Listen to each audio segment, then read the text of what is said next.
you're pregnant or trying to conceive, many people would tell you avoid this and avoid that, but they don't actually give you a reason why.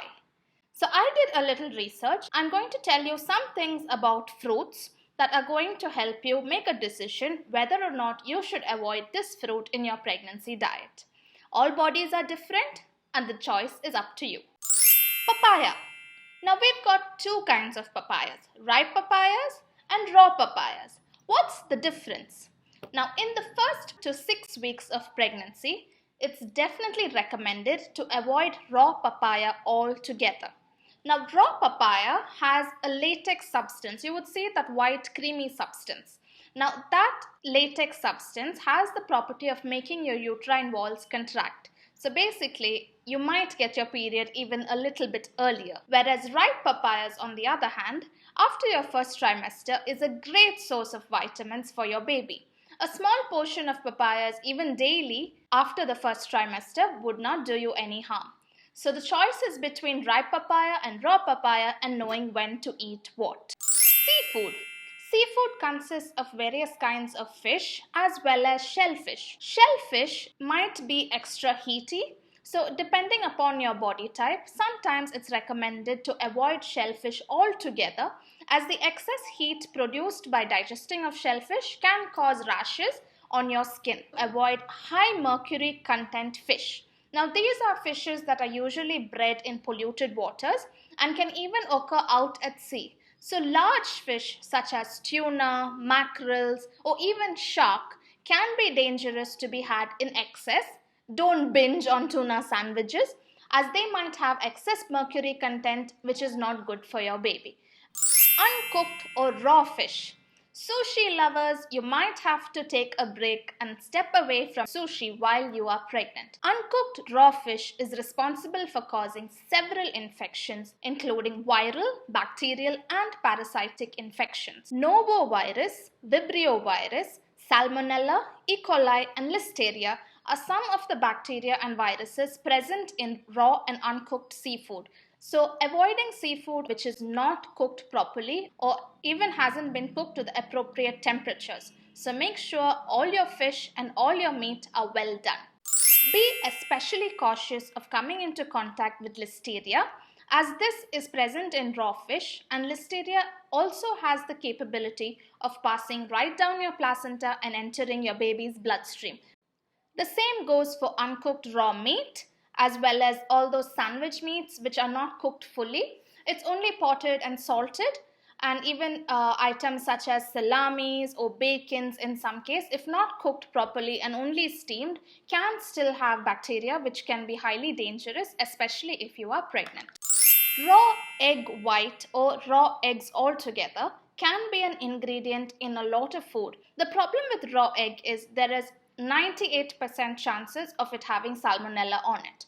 Now salmonella can cause a lot of diseases in the human body and you don't want your baby to have salmonella infection at such a tiny and vulnerable stage.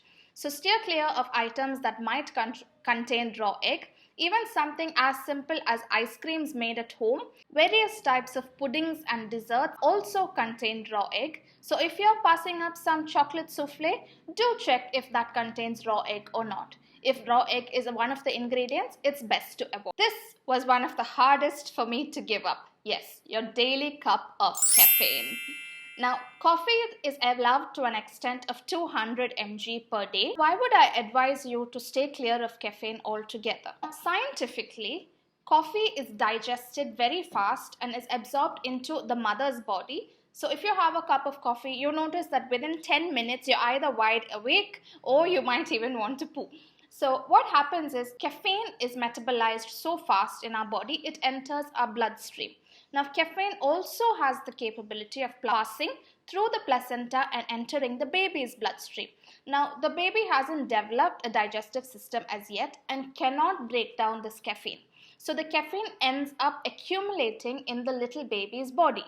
High levels of caffeine buildup in the baby's body can result in restricted growth and a low birth weight. So avoiding coffee altogether might not be in your best interest, but it might be in your baby's best interest. Now, if they say that coffee can be limited up to 200 mg, do they say anything about alcohol? Unfortunately, no amount of alcohol is considered safe during pregnancy. What alcohol does in our body is it causes the water to get absorbed, which means it causes you to get dehydrated.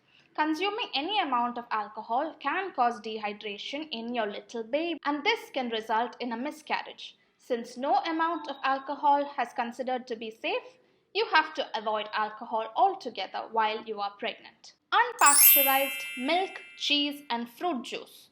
Now, what do we mean by unpasteurized milk, cheese, and fruit juice?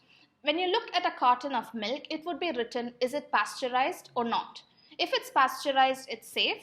If you are buying fresh cow milk, boiling milk well would reduce the risk of having other bacterial infections passing into your body, such as E-Coli, salmonella, and Listeria as well. Fruit juices which are unpasteurized and also those with preservatives are best to be avoided.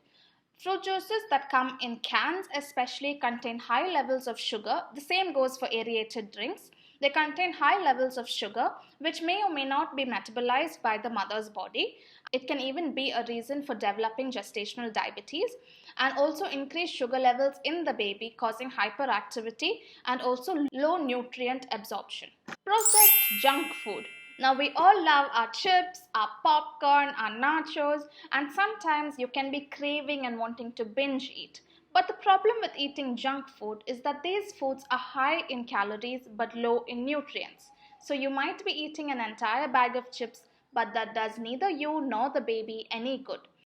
My last item for you to be cautious of, this is not a food item, but I decided to include this in a video since I'm talking to pregnant women and I think that this is something that you should know, is to avoid using deodorants or aerosol sprays while pregnant. Now the problem with these aerosol sprays, especially if you use them under your arm, is that a part of it can get absorbed into your skin. Now if you look scientifically where your milk ducts are beginning, it starts from under your arm. So if your milk ducts, while they are growing and while they are getting activated while you're pregnant, if you use deodorants, it causes chemicals to be absorbed into these milk ducts. So this can cause harm to you, especially if you're planning to breastfeed your baby. It might also cause reduced amounts of milk. So avoiding using aerosol sprays and deodorants while pregnant would be highly advisable. Instead, you could use a chemical-free deodorant shield or maybe aloe vera or a fruit juice that can help to change the body odor. But other than that, wash well with soap and water and just stay free of bacteria. You should be fine.